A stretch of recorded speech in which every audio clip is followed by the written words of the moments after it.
ఇక జంజీ యువత జంతర్ మంతర్ నిరసనలపై ఎంపీలు బండి సంజయ్, కొండా విశ్వేశ్వరరెడ్డి వ్యాఖ్యలు సరికాదని ఎమ్మెల్సీ దాసోజు శ్రవణ్ అన్నారు. దేశంలో యువత ప్రశ్నిస్తే దాడులు చేయడం, పోరాడితే ఉగ్రవాదులుగా ముద్ర వేస్తున్నారని మండిపడ్డారు. ఇక ప్రజలు ఓట్లు వేసింది నియంతృత్వ పాలన కోసం కాదన్నారు దాసోజు శ్రవణ్.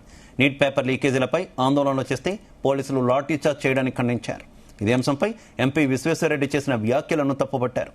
ప్రజాస్వామ్యంలో పునాది ప్రశ్నించడమే అని పేర్కొన్నారు. పోలీస్ లాఠీ చార్జ్ చేసింది.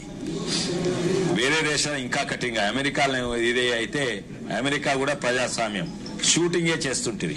మరి పేపర్ లీక్ చేసిన ఏం చేయాలా? అమెరికాలో అయితే నిరసన చెప్తే కాల్చివేస్తారట. విదేశాల్లో నాకు తెలిసినటువంటి ఒక కామన్ సెన్స్ ప్రకారంగా సౌదీ అరేబియా లాంటి దేశంలో ఒకవేళ కనుక ఇటువంటి ప్రశ్న పత్రాన్ని కనుక లీక్ చేసినట్టయితే రాళ్లతో కొట్టి చంపుతారు. మరి ధర్మేంద్ర ప్రధాన్ గారిని కూడా రాళ్లతో కొట్టి చంపాలని చెప్పని డిమాండ్ పెట్టాలనా?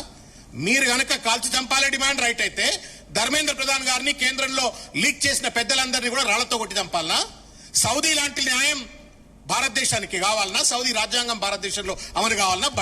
బండి సంజయ్, కొండ విశ్వేశ్వరరెడ్డి సమాధానం చెప్పాలని చెప్పి నేను కోరుతా ఉన్నాను. ఇవాళ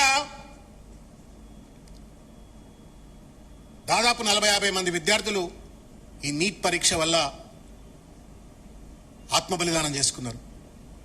లక్షలాది మంది కుటుంబాలు రోడ్ల మీదకి వచ్చి నిరసన దీక్ష తెలిపినాయి. అనేక మంది తల్లిదండ్రులు కకావికలమైన మనస్తత్వంతో ఒక మానసిక క్షోభను అనుభవించారు. కనీసం మీరు సహాయపడకపోయినా ఎంపతి అన్న చూపెట్టరా? మానవత్వం లేదా? మీకు కోటాను కోట్ల రూపాయల ఆస్తులు ఉండొచ్చు, పెద్ద పెద్ద బడాబాబులు కావచ్చు, కానీ పేదోడు నిరసన తెలిపే హక్కే లేదు భారతదేశంలో అంటే ఏం రాజ్యమయ్యా ఇది?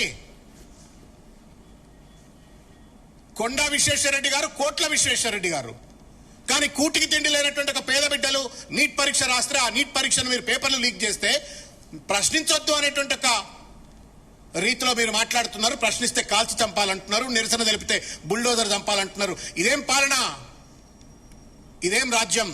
ఇదేం రాజ్యాంగం అని చెప్పని వాళ్ళు నేను అడుగుతా ఉన్నాను. ఈ పిల్లలే దేశ భవిష్యత్తు.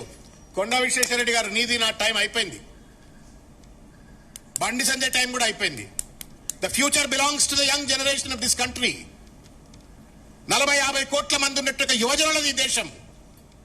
వాళ్ళ యొక్క